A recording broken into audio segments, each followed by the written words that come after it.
হিমন্ত বিশ্ব শৰ্মা ডাঙৰীয়া যেহেতু হাতীত উঠি আহিছে আৰু কপিলী নতুনকৈ নিৰ্মাণ কৰা দলংখন ইতিমধ্যে শুভাৰম্ভ কৰিছে, গতিকে চাওক ৰাইজৰ ভিৰ। আৰু এয়া দেখাইছোঁ হিমন্ত বিশ্ব শৰ্মা ডাঙৰীয়া এয়া চাওক হাতীত উঠি আহিছে। আৰু আগত আছে পীযুষ হাজৰিকা, ব্ৰহ্মপুৰ সমষ্টিৰ বিধায়ক আছে জিতু গোস্বামী ডাঙৰীয়া সংগ দিছে। আৰু চাওক এয়া হাতীত উঠি আহিছে হিমন্ত বিশ্ব শৰ্মা ডাঙৰীয়া, যিহেতু মাননীয় মুখ্যমন্ত্ৰী হিমন্ত বিশ্ব শৰ্মা ডাঙৰীয়া কপিলী নদীৰ ওপৰত যি নতুনকৈ দৰমাল নিৰ্মাণ কৰিছে, এয়া চাওক হাতীত উঠি আহিছে যিহেতু। এয়া চাওক ৰাইজৰ ভিৰ দেখাই আছোঁ, এয়া চাওক ৰাইজৰ ভিৰ। পীযুষ হাজৰিকা ডাঙৰীয়া আছে আৰু মাননীয় বিধায়ক আছে আমাৰ জিতু গোস্বামী ডাঙৰীয়া। চাওক ৰাইজে সংগ দিছে এইধৰণে। আৰু এয়া দেখিছে হিমন্ত বিশ্ব শৰ্মা ডাঙৰীয়া হাতীত উঠি আহিছে, হাতীত উঠি এইধৰণে কপিলী দলঙৰ ওপৰেদি গৈ আছে। এয়া যিহেতু কপিলী দলং যিহেতু দুখনকৈ দলং একেলগে নিৰ্মাণ কৰিছে, এখন পূৰ্বতে আছিলে আৰু বৰ্তমান নতুনকৈ যিখন দলং নিৰ্মাণ কৰা হৈছে কপিলী নদীৰ ওপৰত, সেইখন ইতিমধ্যে আজি শুভাৰম্ভ কৰিছে। আৰু চাওক ৰাইজৰ ভিৰ ৰাইজৰ ভিৰ দেখাই আছোঁ। এয়া চাওক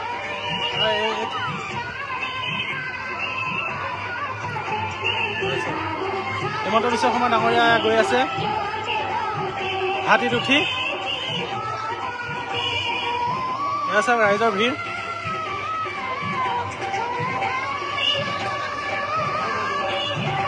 দেখাইছোঁ। চাওক এইধৰণে সমগ্ৰ অঞ্চলটো চাওক ৰাইজে ভিৰ। এয়া চাওক হিমন্ত বিশ্ব শৰ্মা ডাঙৰীয়াক ওচৰৰ পৰা এবাৰ চাবলৈ এইধৰণে লোকসকলে ভিৰ কৰিছে। দেখাইছোঁ সামগ্ৰিক পৰিৱেশটো লাইভৰ জৰিয়তে আছে।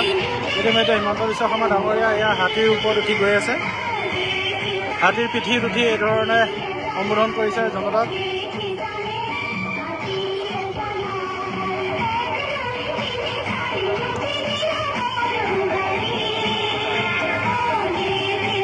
মাননীয় হিমন্ত বিশ্ব শৰ্মা ডাঙৰীয়া মাননীয় মুখ্যমন্ত্ৰী মহোদয় আহিছিলে আজি কামপুৰলৈ। আৰু ইতিমধ্যে যি ৰেলৱে অভাৰব্ৰিজ আছে, ৰেলৱে অভাৰব্ৰিজ শুভাৰম্ভ কৰাৰ পিছত এয়া কপিলী নদীৰ ওপৰত নতুনকৈ নিৰ্মাণ কৰা যি দলং আছিলে দলংখনো শুভাৰম্ভ ইতিমধ্যে কৰিলে। আৰু এইধৰণে হাতীৰ পিঠিত উঠি তেওঁ দলংখন ইপাৰৰ পৰা সিপাৰলৈ এবাৰ ভ্ৰমণ কৰিলে। আৰু লোকসকলে চাওক এইধৰণে ভিৰ কৰিছে। আৰু যিহেতু মুখ্যমন্ত্ৰীগৰাকীক ওচৰৰ পৰা এবাৰ দেখাৰ সকলোৱে এবাৰ চুই চোৱাৰ হেঁপাহত সকলোৱে আহি এইধৰণে ভিৰ কৰিছে। চাওক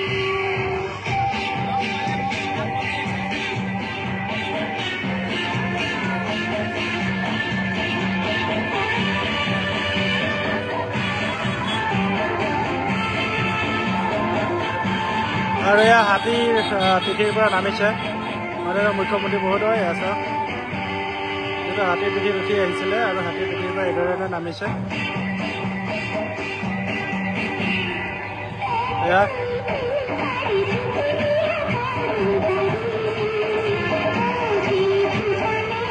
মাননীয় মুখ্যমন্ত্ৰী হিমন্ত বিশ্ব শৰ্মা ডাঙৰীয়া এইধৰণে কামপুৰ আজি আহিছিলে বিভিন্ন কাৰ্যসূচীৰে। আৰু ইতিমধ্যে ৰেলৱে অভাৰব্ৰিজ যি আছিলে ৰেলৱে অভাৰব্ৰিজখন আজি শুভ উদ্বোধন কৰিলে। আৰু কামপুৰ কপিলী নদীৰ ওপৰত যি নতুনকৈ নিৰ্মাণ কৰা দলং আছিলে দলঙৰো ইতিমধ্যে শুভাৰম্ভ কৰিছে।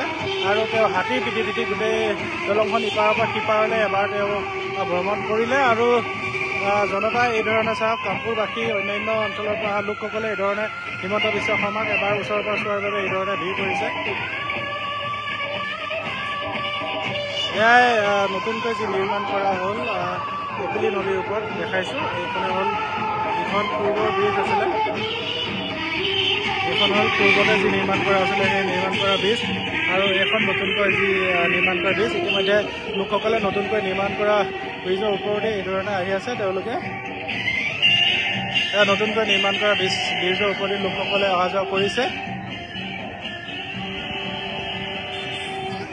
আৰু একেলগে আছে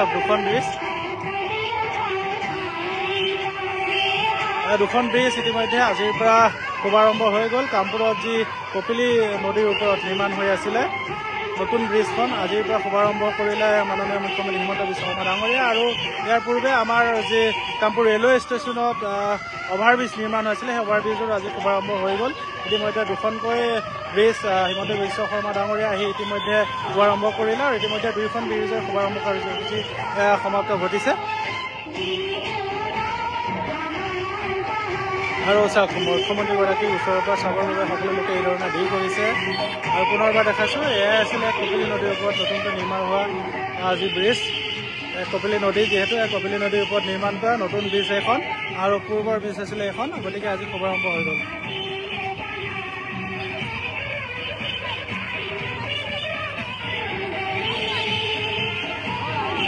লোকসকল আহি আছে, লোকসকলে যি নতুন ব্ৰিজ আছিল, নতুন ব্ৰিজত এবাৰ সকলোৱে আহি এইধৰণে খোজকাঢ়ি ইপাৰৰ পৰা সিপাৰ হৈছে আৰু এয়া চাওক পুৰণা ব্ৰিজ।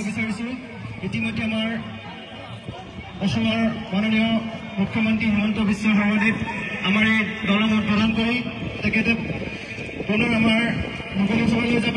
সেয়েহে আমাৰ ইয়াত যিসকল ৰাইজ উপস্থিত আছে সকলোকে আমি অনুৰোধ জনাইছোঁ, সকলোকে আমাৰ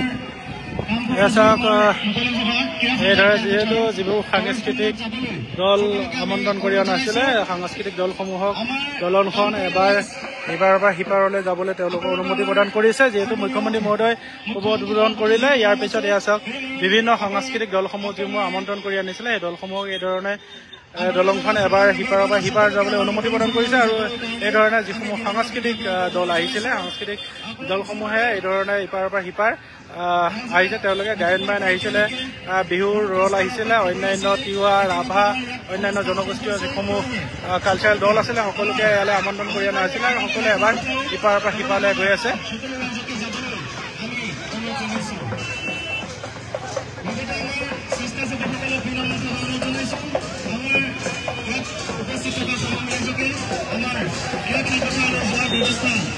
আমাৰ যিটো গাড়ীৰ ব্যৱস্থা আছে সেয়েহে তেখেতসকলক আমাৰ পাৰ্টিত থকা গাড়ীসমূহৰ ব্যৱস্থা কৰাই দিবৰ কাৰণে দেখাই আছো চব।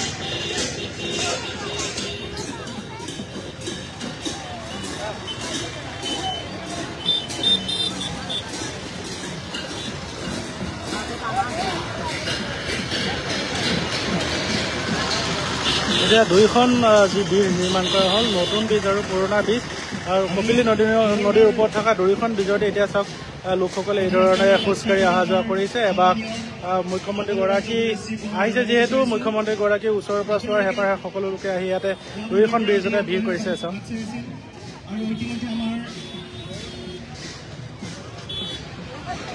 মুখ্যমন্ত্ৰীদেৱৰ এই দলং উদ্বোধনী অনুষ্ঠানৰ ইয়াতে